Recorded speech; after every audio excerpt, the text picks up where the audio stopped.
Class 11th में मैंने air force का एग्जाम दिया। 12th करते करते मेरा एयरफोर्स में एज एयरमैन सिलेक्शन। पहला वहाँ पर टेस्ट होता है drum test and PABT test. Okay. वो लाइफ में पायलट के एक बार ही होता है। यदि आप उसको फेल कर जाएंगे तो फिर पायलट के लिए आप एग्जाम नहीं दे पाएंगे। मैं बाल्यकाल से ही आरएसएस की शाखाओं में जाता था। मुझे बहुत अच्छा लगता था कि देशभक्ति का कोई ऐसा संगठन जो हम लोगों की चिंता करता है। योगी जी की गवर्नमेंट का कोई विकल्प नहीं है। पहली बात तो ये, योगी जी ने आपका दायित्व निर्धारित किया है, आपकी जिम्मेदारी निर्धारित की है, ये सुनिश्चित किया है कि हर टीचर स्कूल जाए। दूसरा, अभी देखिए वर्तमान में योगी जी ने कैशलेस मेडिकल फैसिलिटी टीचर्स को दी है। एक और बड़ा एग्जाम्पल दहेज के मामले में भी सेट किया, क्योंकि दहेज प्रथा के बारे में तो आपने सुना ही होगा, लेकिन इन्होंने अपने बेटे की शादी में दहेज ना लेते हुए अपनी बहू को ही कार गिफ्ट कर दिया है। हमारे राष्ट्रीय स्तर पर 4027 स्कूल है जो हमसे डायरेक्टली और इनडायरेक्टली जुड़े हुए हैं। इसी प्रकार वेस्टर्न यूपी के लगभग 5.5 स्कूल हैं जो इकट्ठा कार्य कर रहे हैं। लेकिन मैंने सुना है कि आप भी इच्छुक हैं एमएलसी चुनाव लड़ने के लिए। नमस्कार, मैं अंजलि मिश्रा, स्वागत है आप सभी का हमारे पॉडकास्ट में। तो आज हमारे साथ एक ऐसे व्यक्ति जुड़े हुए हैं जिन्होंने एक बहुत ही बड़ा एग्जाम्पल सेट करते हुए अपने कर्तव्यों का निर्वहन किया है। हमारे साथ आज मौजूद हैं गाजियाबाद जिले के मुरादनगर विधानसभा क्षेत्र से साधारण किसान परिवार से जन्मे पायलट राकेश त्यागी जी। सर, आपका बहुत बहुत स्वागत है हमारे चैनल में। नमस्कार। तो राकेश त्यागी जी के बारे में और जो जानकारी है हम आपको दे देते हैं। उन्होंने बहुत ही छोटे लेवल पर जो है स्कूल की शुरुआत की थी, गरीब बच्चों के लिए काफ़ी कुछ सोचा था, और आज इस फील्ड के इन्हें माहिर कहना गलत नहीं होगा। साथ ही साथ उन्होंने एक और बड़ा एग्जाम्पल दहेज के मामले में भी सेट किया, क्योंकि दहेज प्रथा के बारे में तो आपने सुना ही होगा, लेकिन इन्होंने अपने बेटे की शादी में दहेज ना लेते हुए अपनी बहू को ही कार गिफ्ट कर दिया है। तो हमारे साथ आज वो मौजूद है। इनके जर्नी के बारे में हम जानेंगे कि कैसे एक साधारण किसान परिवार से लेकर आज एक ऐसे अहम व्यक्ति, एक अहम किरदार तक का ये सफर उनका कैसा रहा है। तो सबसे पहला सवाल सर मैं आपसे पूछूंगी कि आपका जो ये संगठन है जिससे आप जुड़े हुए हैं, तो ये शिक्षकों के लिए क्या काम करता है, कैसे काम करता है? दरअसल हम स्कूल्स में 1993 से हैं। हमने शुरू में जब स्कूल स्टार्ट किए तो ये एहसास किया कि भाई स्कूल 3 एक्टिविटीज़ को इन्वॉल्व करता है। एक तो स्कूल संचालक, दूसरा school staff that involves principal and teacher, तीसरा बच्चे। सबके बीच में एक कोऑर्डिनेशन हो, एक बड़ा परिवार बने, सबकी समस्याएं हल की जाएं, इसके लिए संगठन की आवश्यकता होती है। ये संगठन किसी एक व्यक्ति का नहीं होता, हम सब मिलकर चलाते हैं। ऐसा ही एक संगठन है राष्ट्रीय शिक्षण संस्थान संगठन। उसको जब हम कोई कार्यक्रम भी करते हैं तो 50-50 स्कूल के संचालक मिलकर संयुक्त रूप से उसके लिए हर तरह का एफर्ट डालकर कार्यक्रम करते हैं। और कार्यक्रम का उद्देश्य होता है कि हम एक साथ बैठें। अभी हमने सितंबर में एक दिल्ली में कार्यक्रम किया, उसमें 6 राज्यों से मैनेजर्स, प्रिंसिपल्स और टीचर्स आए। माननीय प्रवेश कुमार वर्मा जी उसके चीफ गेस्ट थे, संगीत रागे जी ने कार्यक्रम की अध्यक्षता की। उससे पहले हमने 13 अगस्त को एक कार्यक्रम किया जो हम लगातार 6 सालों से कर रहे हैं। नृत्यांजलि कार्यक्रम, देशभक्ति गीतों पर एक बच्चों का शानदार कंपटीशन। उसमें माननीय अरुण सिंह जी जो हमारे राष्ट्रीय महासचिव भाजपा हैं, वो चीफ गेस्ट थे। क्या शानदार कार्यक्रम होता है, रोंगटे खड़े कर देने वाला। बच्चों में अलग ही देशभक्ति का भाव होता है। और ये हर साल हम इसलिए कर रहे हैं कि हम एक बहुत बड़ा परिवार हैं। हमारे राष्ट्रीय स्तर पर 4027 स्कूल हैं जो हमसे डायरेक्टली और इनडायरेक्टली जुड़े हुए हैं। इसी प्रकार वेस्टर्न यूपी के लगभग 5.5 स्कूल हैं जो इकट्ठा कार्य कर रहे हैं। इवन मैं आपको छोटे लेवल पे ले आऊँ, गाजियाबाद में हम 150 स्कूल हैं जो एक कॉल पर इकट्ठे हो जाते हैं, संयुक्त रूप से कार्य करते हैं, एक दूसरे की चिंता करते हैं। एक दूसरे की केयर करना अपने आप में बहुत बड़ी बात है। और हमने शुरू में ये मिशन रखा कि हम किसी भी इश्यू को लेकर सरकार के साथ कोऑर्डिनेट करेंगे, कहीं भी लड़ने वाली या कोर्ट कचहरी का काम एक भी नहीं करेंगे, आपस में मिलकर रास्ता निकालेंगे। जो मैं आपको बता रहा था 13 अगस्त का कार्यक्रम, उससे पहले 21 मई को हमने कार्यक्रम किया जिसमें हर स्कूल के 5 टॉपर्स बच्चों को, मेधावी बच्चों को सम्मानित किया। उसमें माननीय अरुण सिंह जी हमारे राष्ट्रीय महासचिव भाजपा, राज्यसभा सांसद थे। वो कार्यक्रम हजारों लोगों की उपस्थिति में था, बहुत शानदार था। और उस कार्यक्रम का उद्देश्य देखिए, जनरली लोग सोचते हैं कि 90% से ऊपर के बच्चों को हम सम्मानित करें। सही बात। हमारा उद्देश्य ये नहीं है। हमारा उद्देश्य ये है कि हर स्कूल किन परिस्थितियों में काम कर रहा है, उसकी वो व्यवस्थाएं इम्पोर्टेंट हैं, और हर स्कूल का हर बच्चा इम्पोर्टेंट है। हम हर बच्चे को, हर स्कूल को लाइमलाइट में लाना चाहते हैं, कोई डिप्राइव फील ना करे। गिने चुने 10 स्कूलों के बच्चों को यदि हम हाईलाइट करेंगे तो जो कभी भी आप देखिए IAS की लिस्ट निकाल लीजिए, सिविल सर्विसेज की लिस्ट में ज़्यादातर मीडियोकर बच्चे ही होते हैं। मीडियोकर होना अपने आप में अभिशाप नहीं है।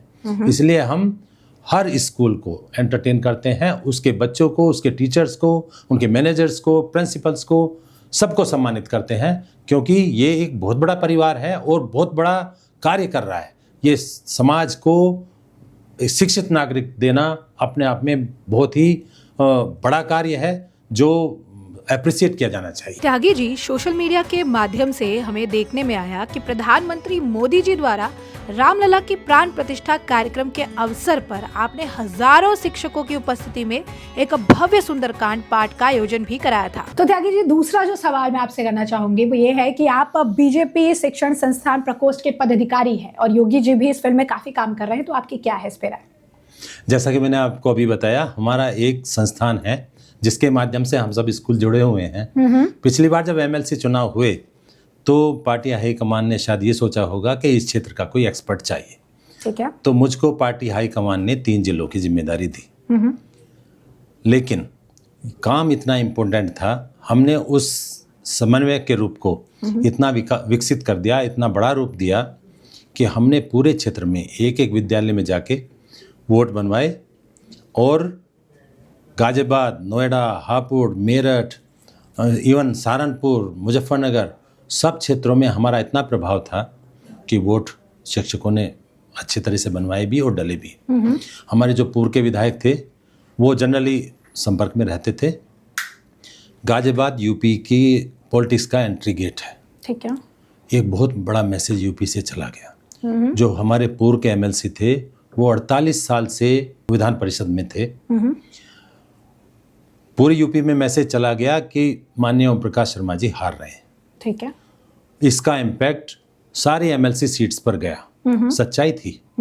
गाजियाबाद में 4800 वोट डली, 6700 बनवाई और 4800 वोट डली।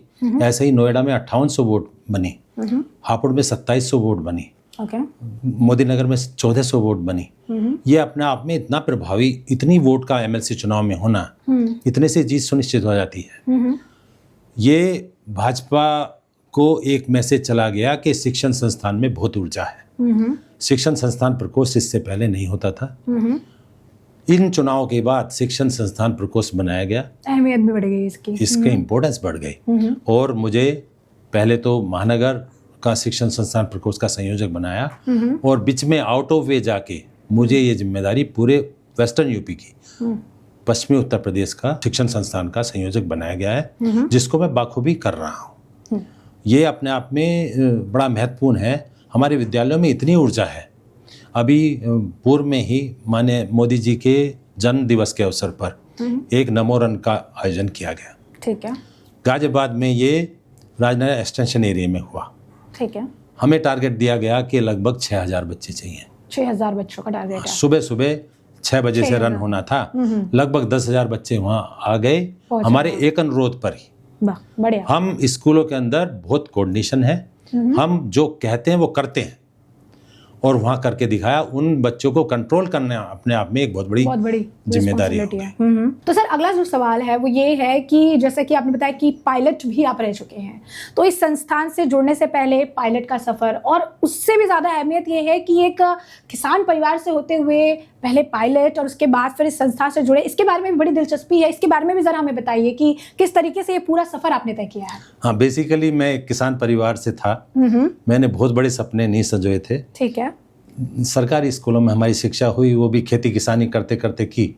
तो बड़ा ग्राउंड टू अर्थ हम लोग होते थे। हमें अपने मिट्टी की खुशबू अभी भी आती है, और मेहनत कश लोग थे उस तरह से। क्लास 11th में मैंने एयरफोर्स का एग्जाम दिया। 12th करते करते मेरा एयरफोर्स में एज एयरमैन सिलेक्शन हो गया। तब मेरी उम्र केवल 17.5 साल थी। एयरफोर्स जाने के बाद हमारी जब ट्रेनिंग हो रही थी, it was like on the post of airman. ठीक है। My parade was very good. I was selected for Republic day parade. Okay. 26 जनवरी को हमारी विजय पथ पे रिपब्लिक डे परेड हुई, उसमें मैंने पार्टिसिपेट किया। जब मैं वापस यूनिट पहुंचा तो मुझे खुशखबरी मिली कि मेरा पायलट के लिए सिलेक्शन हो चुका है। वो एग्ज़ाम मैंने ड्यूरिंग ट्रेनिंग टाइम दिया था, लेकिन उसके लिए फिर एसएसबी एग्ज़ाम होता है। मैं आपको एक बड़ा ही इंटरेस्टिंग अपनी लाइफ का अनुभव बताता हूँ। जब मैं एसएसबी एग्ज़ाम के लिए गया तो हज़ारों की संख्या में वहाँ बच्चे थे जो उस एग्ज़ाम के लिए आए थे, और मैं अपना आकलन कर रहा था। तो मुझे ऐसा लग रहा था कि मैं नेक्स्ट टाइम आऊँगा तो अच्छी तैयारी के साथ आऊँगा, शायद मैं कहीं फिट नहीं हो पाऊँगा। तो जब वहाँ पर जाते हैं तो आपके चेस्ट नंबर जल जाते हैं। मुझे अभी भी याद है, मेरा चेस्ट नंबर 26 था। अच्छा। तो पहला वहाँ पर टेस्ट होता है drum test and PABT test. Okay okay. वो लाइफ में पायलट के एक बार ही होता है। यदि अच्छा। आप उसको फेल कर जाएंगे तो फिर पायलट के लिए आप एग्ज़ाम नहीं दे पाएंगे। ठीक है। तो उसमें ज़्यादातर भीड़ हल्की हो जाती है। अच्छा। उसके बाद भी वहाँ सैकड़ों लोग बचे। 7 दिन वो आपको वहीं पर रखते हैं। अच्छा। They observe your activity minutely. Every activity is being observed okay. Under cameras. तो सारा एग्ज़ाम हो गया। जब रिजल्ट का मैं आपको शॉर्ट में बताता हूँ, जब रिजल्ट का मौका आया तो हम सब लोगों को ग्राउंड पर नीचे ही बैठा लिया गया। 100 जन आए और उन्होंने रिजल्ट अनाउंस किया। तो उन्होंने बताया कि मैं सबसे पहले आपको एक व्यक्ति बताऊंगा जो ग्राउंड ड्यूटीज़ के लिए पायलट के लिए सेलेक्ट हुए हैं। सेलेक्ट हुआ, हाँ। तो ही नेम्ड दैट पर्सन। उन्होंने उनका नाम लिया, वो खड़े हो गए और थैंक यू बोला, बैठ गए। लेकिन केवल एक ही लड़का और सिलेक्ट हुआ है जो फ्लाइंग पायलट के लिए सिलेक्ट हुआ है। अच्छा। Then he told my number 26। अच्छा। तो इट वाज लाइक बहुत ड्रीम। खुशी, सारी emotion। जमीन घूम रही थी और सब लोग वहां पर जो थे वो सरप्राइज थे कि लड़का अकेला कैसे क्लियर कर गया। क्योंकि आई वॉज वेरी इंट्रोवर्ट, ज़्यादा मैं बात नहीं करता था। I was up to my business only, I was doing my work only. That moment I tell to the people that you are not suppose to be extraordinary, you should be what you are exactly. और आपने वो कहा भी कि जुनून होना चाहिए हर चीज को करने के लिए। यस। बढ़िया बढ़िया। तो अगला सवाल सर कि जो आरएसएस है इससे कैसे जुड़े आप? राष्ट्रीय स्वयंसेवक संघ अपने आप में एक संगठन नहीं, एक सोच है। इससे देशभक्त अपने आप जुड़ता है। यही एकमात्र ऐसी संस्था है जो हमको अपने देश से जोड़ती है। लोगों को कन्फ्यूजन है, आरएसएस का कोई रजिस्ट्रेशन नहीं है, ये हर व्यक्ति के दिल में है। मैं बाल्यकाल से ही आरएसएस की शाखाओं में जाता था। मुझे बहुत अच्छा लगता था कि देशभक्ति का कोई ऐसा संगठन जो हम लोगों की चिंता करता है, हमारे राष्ट्र की चिंता करता है, जिसमें फुल टाइम वर्कर्स हैं जिन्होंने अपने परिवार को छोड़ दिया। आप कल्पना कीजिए कि हम परिवार से 2 घंटे के लिए भी अलग होते हैं तो कॉल आती है, कहाँ रह गए। जो व्यक्ति सब कुछ होते हुए, डॉक्टर्स, इंजीनियर्स, अपने परिवारों को छोड़ा है, अपने कैरियर को छोड़ दिया और देश के लिए फुल्ली समर्पित। हमारा देश ज़्यादातर लोग तो एहसास करते हैं, लेकिन अपोजिशन को ये एहसास नहीं है कि आरएसएस के बिना देश का गुजारा नहीं है। ये ऐसा संगठन है जिसका इवन यूएनओ में और पाकिस्तान के प्रधानमंत्री ने आरएसएस का अपनी स्पीच में 9 बार नाम बोला। जो संगठन हमारे दुश्मन के लिए इतना मैटर करता है, दुश्मन की भी नींद उड़ी हुई है। मैं तो आह्वान करूँगा कि हर व्यक्ति, जैसे कुछ देशों में उसके सिटीजन्स के लिए ज़रूरी होता है कि वो आर्मी में ज़रूर जाए, ऐसे ही हमारे यहाँ ये ज़रूरी होना चाहिए कि ऐसा संगठन, एकमात्र संगठन जो हमारे देश के लिए पूर्णतः समर्पित है, उसमें हर किसी को जाना चाहिए, उसको समझना चाहिए। एक बार आइए, आरएसएस में मूल मंत्र होता है सुबह की शाखा। हमारे यहाँ एक बार जिसने ध्वज को प्रणाम कर लिया वो स्वयंसेवक हो गया। आप आइए, व्यवस्था को देखिए, और आपको नेगेटिव लगे तो फिर आपकी स्वेच्छा से आप जा सकते हैं। सर एक बार व्यूअर्स को बता दिया, आपने कहा कि बाल्यकाल से जो है आप आरएसएस में जाते थे, तो क्या उम्र रही होगी आपकी जब आपने जाना शुरू किया होगा? जब मैं लगभग 15-16 साल का था तब मैं पिताजी, क्योंकि हमारे पिताजी माननीय स्वर्गीय जगन्नाथ प्रसाद जी एक सामाजिक वर्कर थे, जाने पहचाने चेहरे थे, वो शाखाओं में जाते थे। तो एक बार मैं उनके साथ गया तो मुझे वास्तव में इतना अच्छा लगा कि हर व्यक्ति को कम से कम, देखिए, जो विषय आपने देखा ही नहीं है उसकी निंदा करना पाप है, अनुचित है। तो सर जैसा कि आप जवाब दे रहे थे उस दौरान आपने कहा, विपक्ष का भी आपने जिक्र किया, तो अभी कांग्रेस जो है, आपने सुना होगा कई नेताओं का ऐसा कहना है कि आरएसएस पर बैन लगना चाहिए। तो ऐसी स्थिति में एक तरफ जो आरएसएस है वो अपनी शताब्दी मना रही है, दूसरी तरफ बैन लगाने की मांग हो रही है, तो आरएसएस का भविष्य क्या देखते हैं आप? ये पहली बार नहीं हुआ। आरएसएस पे बैन लगाने के पहली बार भी कई बार प्रयास हुए हैं, लेकिन ये कोई संस्था नहीं है जिस पर आप बैन लगा देंगे। ये एक सोच है। सपोज मैं एक संघ का स्वयंसेवक हूँ, मेरे दिमाग में भी संघ है और मेरे दिल में भी संघ है। संघ का अब शताब्दी वर्ष चल रहा है। 100 सालों से एक संगठन देश के लिए बहुत सारे विकल्पों में कार्य कर रहा है। वो आप आम आदमी को पता भी नहीं है। उन्होंने हमारे जीवन का कोई क्षेत्र नहीं छोड़ा है। वो लगभग 60 प्रकल्प हैं जिनमें संघ काम करता है। हर व्यक्ति की चिंता करता है। संघ पर प्रतिबंध लगाना संभव नहीं। सर, अगला जो सवाल है वो ये है कि आप पश्चिमी यूपी से हैं, किसान परिवार से भी जुड़े हुए हैं। 2027 में यूपी में चुनाव भी होंगे, तो ऐसे में आपको क्या लगता है कि यूपी की सत्ता में जो है कौन काबिज होगा, किसकी सरकार बनेगी?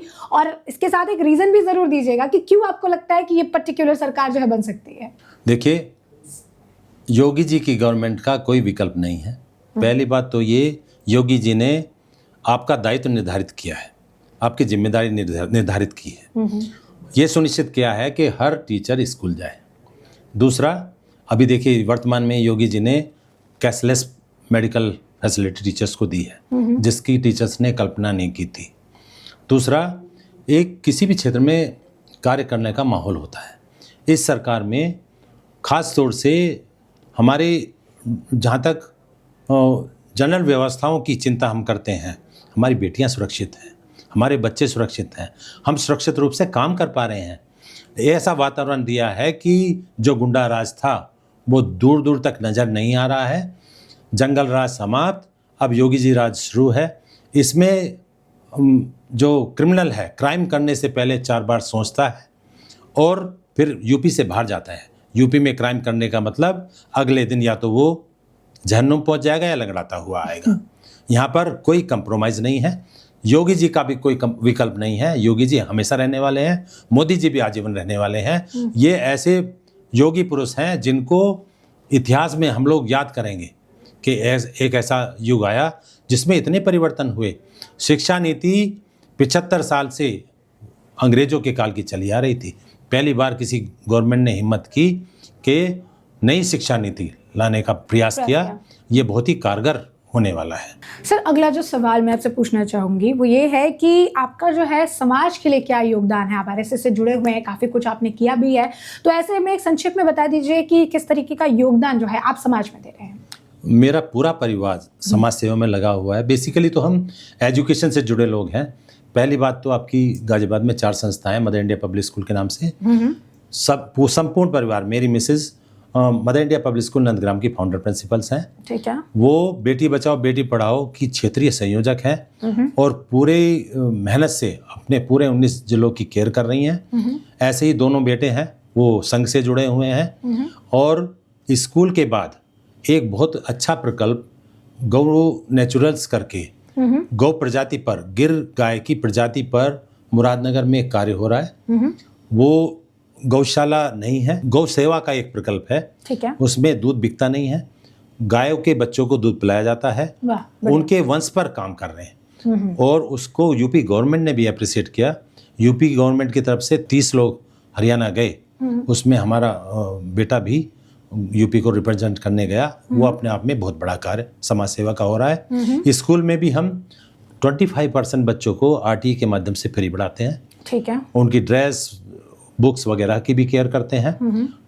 25% डाटा तो गवर्नमेंट की तरफ से आता है। उसके अलावा भी कोई विडो है, कोई गरीब है, किसी घर में शादी है, कोई आर्थिक रूप से अफोर्ड नहीं कर सकता है, उसका चिंतन भी हम करते हैं। हम ये मान के चलते हैं कि किसी भी बजट स्कूल को 50% में अपना सर्वाइव करना है। वो हम अपने टीचर्स की वेतन की चिंता करते हैं, क्योंकि जो शिक्षक लोग संस्थाओं से जुड़े हैं उनको अच्छी सैलरी देनी है, उनका परिवार का बहन होना है। वाह, बढ़िया त्यागी जी, बहुत बढ़िया सोच है आपकी। साथ ही साथ एक आखिरी जो सवाल है वो ये है कि 2027 में तो विधानसभा चुनाव होने वाले हैं, उससे ठीक पहले 2026 में विधान परिषद के चुनाव होने वाले हैं। तो एक आखिरी और अहम सवाल कि एमएलसी चुनाव को लेकर क्या तैयारी है? एमएलसी चुनाव में तो हम एक्सपर्ट हैं। पिछली बार में विद्यालयों ने बड़ा ही महत्वपूर्ण रोल प्ले किया। स्कूलों की बोर्ड का बनना, उनका डलना अपने आप में एमएलसी चुनाव की दिशा और दशा निर्धारित करेगा। ये बहुत महत्वपूर्ण है। पिछली बार से हम कई गुना ज़्यादा वोट बनवा रहे हैं।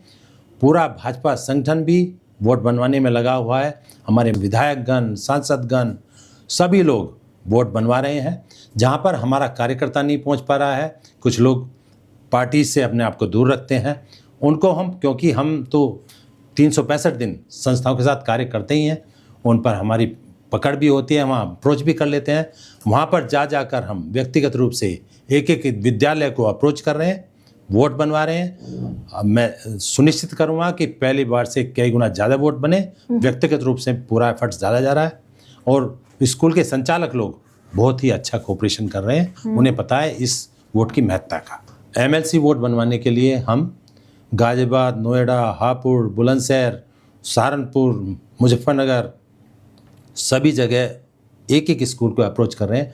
लगभग 25,000 फॉर्म हम विद्यालयों में बांट चुके हैं। उनका ज़्यादातर जगह से वोट आ चुकी हैं, वो हम सबमिट कर चुके हैं। लेकिन यदि कुछ लोग रह गए हैं तो उनको अप्रोच किया जाएगा। दूसरे प्रयास में वोट सभी की बनवाएंगे। पिछली बार से कई गुना ज़्यादा वोट बनवाने का प्रयास रहेगा। तो सर, आपने तो ये तैयारी के बारे में बता दी कि एमएलसी चुनाव को लेकर क्या कुछ तैयारी है, लेकिन मैंने सुना है कि आप भी इच्छुक हैं एमएलसी चुनाव लड़ने के लिए, क्या कहेंगे? नहीं, पार्टी का कार्यकर्ता पूरे 365 दिन काम करता है। हमारा हर कार्यकर्ता कमल के फूल के लिए तैयारी करता है। ठीक है। और हर कार्यकर्ता को एम्बिशन रखने का अधिकार है। पिछली बार भी जिक्र हुआ था, लेकिन मैं एज ए भाजपा वर्कर कार्य कर रहा हूँ। लेकिन सर, स्पेसिफिक मैं ये सवाल सर आप पर केंद्रित रखना चाहूंगी कि आपकी क्या मतलब इच्छा है। ऐसा सुनने में तो आ रहा है कि आप भी इच्छुक है, तो इसको आपके तरफ जो है केंद्रित रखेंगे, इसका आप जवाब दीजिए मुझे। नहीं, भाजपा कार्यकर्ता के रूप में आप ठीक कर रहे हैं। पिछली बार भी हमने प्रयास किया था और राष्ट्रीय शिक्षण संस्थान संगठन के सभी लोग ये प्रयास कर रहे हैं, मुझे बार बार फोर्स कर रहे हैं कि साहब आप 365 दिन कार्य करते हैं, पिछले कई वर्षों से काम कर रहे हैं। पिछले चुनाव में भी आपने बड़ी महत्वपूर्ण भूमिका निभाई थी और आप हमारी समस्याओं में आए दिन हमसे जूझते हैं, तो आप भी अपना आवेदन करें। मैं भी पार्टी हाईकमान से अपना विषय रखूंगा, लेकिन पार्टी जिसको भी टिकट देगी पूरा भारतीय जनता पार्टी संगठन उसके साथ लगेगा, चाहे मैं हूँ चाहे और XYZ कोई भी होगा। तो बहुत बहुत धन्यवाद आपका राकेश त्यागी जी, आप हमारे साथ जुड़े और आपने अपने पूरे सफर के बारे में हमें बताया। एमएलसी चुनाव से जुड़े बहुत सारी महत्वपूर्ण चीज़ें भी आपने जो है रेखांकित की है। तो ऐसे में आपने ये पूरा पॉडकास्ट सुन लिया है और इससे लेकर आपकी भी जो राय हो कमेंट सेक्शन में हमें कमेंट करके ज़रूर से ज़रूर साझा करिएगा। बहुत बहुत धन्यवाद। नमस्कार।